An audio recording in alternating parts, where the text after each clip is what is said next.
સ્વાગત છે મિત્રો આપનું અમારી ચેનલ જેબી મોનિટરની અંદર અને આ વિડીયોની અંદર આપણે ECHMના પેપર સોલ્યુશનનો પાર્ટ 3 જોઈશું। તો ચાલો શરૂ કરીએ। તો જે આપણે આગળના વિડીયોની અંદર આપણે 1 થી માંડી અને 50 સુધી વિકલ્પો જોયા છે, તો આ વિડીયોની અંદર આપણે 51 થી લઈ અને જે 70 સુધીના વિકલ્પો છે જોઈશું। તો જે હવે આપણો જે 51મો જે વિકલ્પ છે કે જે એસિડ વર્ષાની અંદર જે પાણીની pH છે એ કેટલાથી ઓછી હોય છે। तो जो एसिड वर्षा है तो एनी अंदर जो पानी पीएच है ये केटलाथी ओછી હોય છે। जो अहींया एसिड है એટલે 7 થી ઓછી આવી જોઈએ, તો આપણે અહીંયા 7 થી ઓછી આવી જોઈએ આપણને ખબર છે। તો અહીંયા 10.2 આપેલું છે એ પણ ખોટું છે, 8.3 પણ ખોટું છે, 11.4 પણ ખોટું છે। તો જે 5.6 છે એ સાચું છે, કેમ કે જે એસિડ છે તો એની જે પીએચ છે 7 થી ઓછી હોવી જોઈએ, તો અહીંયા આવશે 5.6 બરોબર છે। ત્યારબાદનો જે બીજો પ્રશ્ન છે કે બાયોમાસને ઊંચા ઉષ્ણતામાને સ્ટીમ અને હવાના જે બ્લાસ્ટમાં ગરમ કરી અને જે ગેસ બનાવવાની જે પ્રોસેસ છે એ પ્રોસેસને શું કહેવામાં આવે છે? તો જે આ પ્રોસેસ છે એ પ્રોસેસને હાઇડ્રોગેસિફિકેશન કહેવામાં આવતું હોય છે। શું કહેવામાં આવે છે એને? હાઇડ્રોગેસિફિકેશન। તો એ જે બીજો પ્રશ્ન છે કે જે બેક્ટેરિયા ઓક્સિજનની હાજરીમાં જીવી શકે તેને કયા બેક્ટેરિયા કહેવાય છે? તો કે જેમને જીવવા માટે ઓક્સિજન જરૂરી છે તો એવા બેક્ટેરિયા છે એને કહેવાય છે એરોબિક। એને શું કહેવાય છે? એરોબિક। અને જે બેક્ટેરિયા કે જે ઓક્સિજન વગર જીવી શકે છે તો એને કહેવાય છે એનએરોબિક, બરાબર છે। પણ અહીંયા જે ઓપ્શન છે એ આપણો એમ છે કે જે ઓક્સિજનની એમની હાજરી જોઈએ છે તો એને કહેવાશે એરોબિક, બરાબર છે। તો અહીંયા આન્સર આવશે આપણો બી। પણ જો એમ પૂછે કે જે કયા જે બેક્ટેરિયા છે કે જે ઓક્સિજન વગર જીવી શકે છે તો એને છે એનએરોબિક। ત્યારબાદનો જે બીજો પ્રશ્ન છે કે જે સૂક્ષ્મ જીવાણુઓની જે મદદથી થતી જે રાસાયણિક પ્રક્રિયા છે તો એનું નામ શું છે? તો કે જે સૂક્ષ્મ જીવાણુઓની મદદથી જે પ્રોસેસ થાય છે એ પ્રોસેસનું નામ શું છે? તો જે પ્રોસેસ છે કે જેની અંદર સૂક્ષ્મ જીવાણુઓની મદદથી એ પ્રોસેસ થતી હોય છે તો એ પ્રોસેસને આપણે બાયોકેમિકલ પ્રોસેસ કહેવામાં આવતી હોય છે। શું કહેવામાં આવે છે એને? Biochemical process. ત્યારબાદનો જે નેક્સ્ટ પ્રશ્ન છે કે જે બાયોગેસ જે પદ્ધતિ છે તો એ પદ્ધતિમાંથી કયા ગેસનું ઉત્પાદન થાય છે? તો આ ઓલરેડી પ્રશ્ન બધાને આવડતો જ હોય છે, તો એની અંદર આવશે મિથેન। શું આવશે? મિથેન। તો જે મિથેન છે એ બાયોગેસ પદ્ધતિની અંદરથી ઉત્પાદન એનું કરવામાં આવતું હોય છે, બરાબર। ત્યારબાદનો જે પ્રશ્ન છે કે જે બાયોમાસ છે એ કયા પ્રકારનો ઉર્જા સ્ત્રોત છે? તો બાયોમાસ છે એ પુનઃપ્રાપ્ય ઉર્જા સ્ત્રોત છે, કેમ કે આપણે એને ફરીથી એનું ઉત્પાદન કરી શકીએ છીએ, તો માટે આપણો આન્સર આવશે પુનઃપ્રાપ્ય ઉર્જા સ્ત્રોત એટલે કે સી। ત્યારબાદનો જે નેક્સ્ટ પ્રશ્ન છે કે નીચેનામાંથી જે કયો ભાગ છે કે જે ડિઝાસ્ટર મેનેજમેન્ટનો નથી? તો આની અંદર જે આપત્તિ માટેની તૈયારી છે તો એ ડિઝાસ્ટર મેનેજમેન્ટનો ભાગ છે કે જે આપત્તિ છે તો એના માટે તૈયારી કરવી જોઈએ। ત્યારબાદ છે કે જે આપત્તિ દરમિયાન જે પણ જોખમ છે તો એની અંદર જેટલું બને તેટલું ઘટાડો કરવો જોઈએ, તો એ પણ છે। બીજું જે ઓપ્શન છે કે આપત્તિનો સામનો કરવો જોઈએ છે। ડી ઓપ્શન છે કે તાલીમ આપવા માટે નકાર, તો જે એની તાલીમ આપવી પડે કે જે ડિઝાસ્ટર મેનેજમેન્ટ કઈ રીતે કરવું, તો એનો જે નકાર કરવો એ ડિઝાસ્ટર મેનેજમેન્ટનો ભાગ નથી, તો માટે આપણો જે આન્સર થશે એ થશે ડી, યાની કે જે તાલીમ આપવા માટે જે નકાર છે એ ડિઝાસ્ટર મેનેજમેન્ટનો ભાગ નથી। ત્યારબાદનો જે નેક્સ્ટ પ્રશ્ન છે કે જે રોગચાળા દરમિયાન નીચેની બાબત નહીં કરવી જોઈએ? તો જે રોગચાળો થાય તો આપણે જે નીચેની બાબત છે એમાંથી કઈ બાબત આપણે કરવી જોઈએ નહીં? તો એની અંદર જે પહેલો જ ઓપ્શન છે કે દૂધ પાણી ઉકાળીને ના પીવું, તો આની જગ્યાએ આપણે દૂધ અને પાણી ઉકાળીને પીવું જોઈએ, માટે પહેલો જ ઓપ્શન રાઈટ છે કે આ આન્સર માટે કે જે રોગચાળા દરમિયાન છે તો આપણે દૂધ અને પાણી ઉકાળીને પીવું જોઈએ, તો અને આનો જે આન્સર થશે એ થશે એ થશે। પણ આપણે બીજા જે વિકલ્પો જોઈ લઈએ કે જેની અંદર જે જંતુનાશક દવાનો છંટકાવ પણ કરવો જોઈએ અને જે રોગની જે પ્રતિકારક જે રસી છે એ પણ આપણે લેવી જોઈએ અને મોઢા પર માસ્ક પણ પહેરવું જોઈએ, પણ જે દૂધ પાણી જે છે એ ઉકાળીને પીવું જોઈએ અહીંયા ના કીધો છે, બરાબર છે। તો માટે જે આપણો આન્સર થશે એ થશે એ થશે। ત્યારબાદનો જે નેક્સ્ટ પ્રશ્ન છે કે નીચેનામાંથી કઈ જે આપત્તિ છે કે એની અંદર આપણે સલામત રીતે લાઇટની સ્વિચ ચાલુ કરી શકીએ છીએ?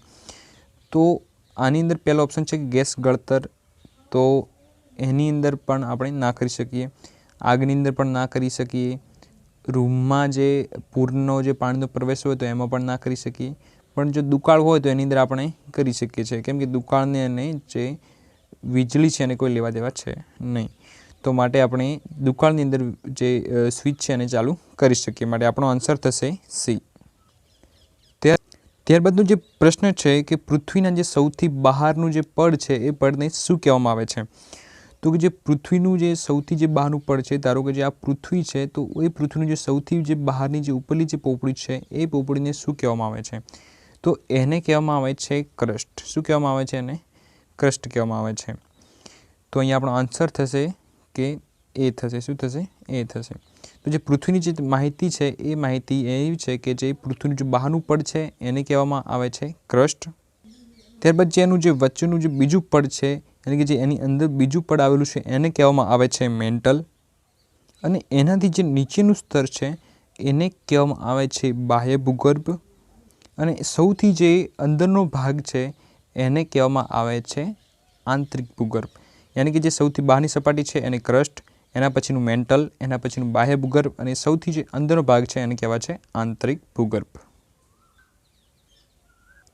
ત્યારબાદનો જે આપણો પ્રશ્ન છે કે જે ભૂકંપને લગતી જે પણ બાબતો છે એનો જે આપણો અભ્યાસ કરવામાં આવે છે તો એ અભ્યાસને શું કહેવાય છે? તો જે ભૂકંપને જે લગતી જે બધી બાબત છે અને જે અભ્યાસ કરવામાં આવે છે એ અભ્યાસને આપણે સિસ્મોલોજી કહેવામાં આવે છે. શું કહેવામાં આવે છે? એને સિસ્મોલોજી. ત્યારબાદનો જે પ્રશ્ન છે કે જે ફોક્સની ઉપરની જે પૃથ્વીની સપાટી પર આવેલા જે બિંદુ છે એ બિંદુને ખાલી જગ્યા કહેવાય છે. તો આની અંદર શું હોય છે? જેવી કે આ પૃથ્વી છે તો એ પૃથ્વીની અંદર ધારો કે અહીંયાથી જે ભૂકંપ ઉત્પન્ન થયો છે તો એને કહેવામાં આવે છે ફોક્સ. અને આ જેવો ડાયરેક્ટ ભૂકંપ જે પૃથ્વીની સપાટી પર આવે છે ને જ્યાંથી ત્યાં નીકળે છે તો એ જ્યાંથી નીકળે છે પૃથ્વીની સપાટી ઉપર તો એને કહેવામાં આવે છે અહીંયા આગળ તો એને કહીશું એપિસેન્ટર. એને શું કહેવામાં આવે છે? એપિસેન્ટર. અને જે અહીંયા જેથી ઉત્પન્ન થયો છે એને કહેવામાં આવે છે ફોક્સ. અને જે આ બંનેનું જે અંતર થયું છે એને કહેવામાં આવે છે ફોકલ ડેપ્થ કહેવામાં આવે છે. તો માટે આપણો જે આન્સર થશે કે જે ફોક્સની ઉપર જે પૃથ્વીની સપાટી પર જે આવેલા બિંદુ છે એ બિંદુને શું કહેવાય છે? તો એ બિંદુને એપિસેન્ટર કહેવામાં આવતું હોય છે. બરાબર. ત્યારબાદનો જે પ્રશ્ન છે કે નવ પર્વતોનું નિર્માણ થવું કે પછી જમીનમાં તિરાડો પડવી એ ખાલી જગ્યાની અસરો છે. તો કે જમીનની અંદર જે નવા પર્વતોનું નિર્માણ થવું અને એની અંદર તિરાડો પડવી એ શાનાથી થાય છે? તો કે પૂરથી પણ થતું નથી, વાવાઝોડાથી પણ થતું નથી, આગથી પણ થતું નથી, તો ભૂકંપને લીધે થતું હોય છે. તો આન્સર આવશે ભૂકંપ. બરાબર. ત્યારબાદ જે પ્રશ્ન છે કે જે સેસ્મિક ધ્રુજારી માપતા જે યંત્ર છે તો એ યંત્રને શું કહેવામાં આવે છે? એટલે કે જે ભૂકંપની જે ધ્રુજારી માપે છે એ માપતું જે યંત્ર છે એને શું કહેવામાં આવે છે? તો એ જે સેસ્મિક જે ધ્રુજારી માપે છે એને કહેવામાં આવે છે સિસ્મોગ્રાફ. બરાબર છે. એને શું કહેવામાં આવે છે? સિસ્મોગ્રાફ કહેવામાં આવે છે. તો અહીંયા ઓપ્શન આવશે સિસ્મોગ્રાફ. તો જે સિસ્મોગ્રાફ છે એક આ ટાઈપનું હોતું હોય છે કે જેની અંદર એક કાગળ પર હોય છે. એ જે કાગળ છે એ રોલર પર બેસાડેલું હોય છે અને એની સાથે ટાઈમ પણ કનેક્ટ કરેલો હોય છે. અને જેવી રીતે એની અંદર એક પેન ટાઈપ હોય અને એની અંદર જેવી વધારે ધ્રુજારી થાય તો એ રીતે એની અંદર આ રીતે એની અંદર જે નોંધાતું હોય છે તો એને જે આપણે સિસ્મોગ્રાફ કહેવામાં આવે છે. ત્યારબાદનો જે પ્રશ્ન છે કે જે મોટા ધરતીકંપ પછી જે અનુભવાતી ધ્રુજારી છે તો એ ધ્રુજારીને શું કહેવાય છે? યાની કે ભૂકંપ થયા પછી યાની કે આફ્ટર. બરાબર છે.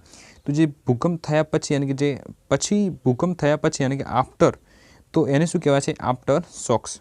યાની કે ભૂકંપ થયા પછી જે આંચકા આવે છે કે જે ધ્રુજારી થાય છે તો એ ધ્રુજારીને આપણે આફ્ટર શોક્સ કહીએ છીએ. બરાબર. ત્યારબાદનો પ્રશ્ન છે કે જે ગુજરાતમાં થયેલ જે છેલ્લા મોટા જે ધરતીકંપ હતો એનું કેન્દ્ર કયું હતું? તો જે ગુજરાતમાં થયેલ જે છેલ્લો મોટો જે ધરતીકંપ હતો એનું જે કેન્દ્ર છે એ ભુજ હતું. માટે આપણો આન્સર થશે ભુજ. ત્યારબાદનો જે પ્રશ્ન છે કે ડિઝાસ્ટર મેનેજમેન્ટ શાના માટે છે? બરાબર છે.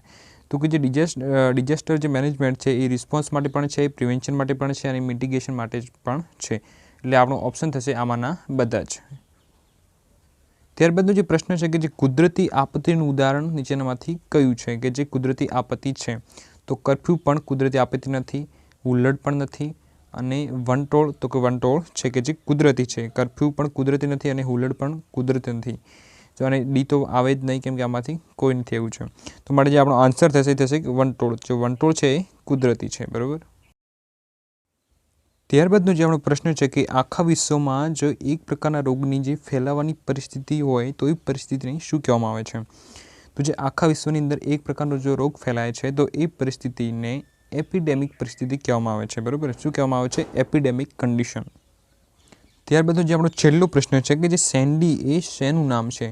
તો કે જે સેન્ડી છે એ વંટોળ છે. બરાબર છે. રોગચાળો પણ નથી, સુનામી નથી અને દુષ્કાળ પણ નથી.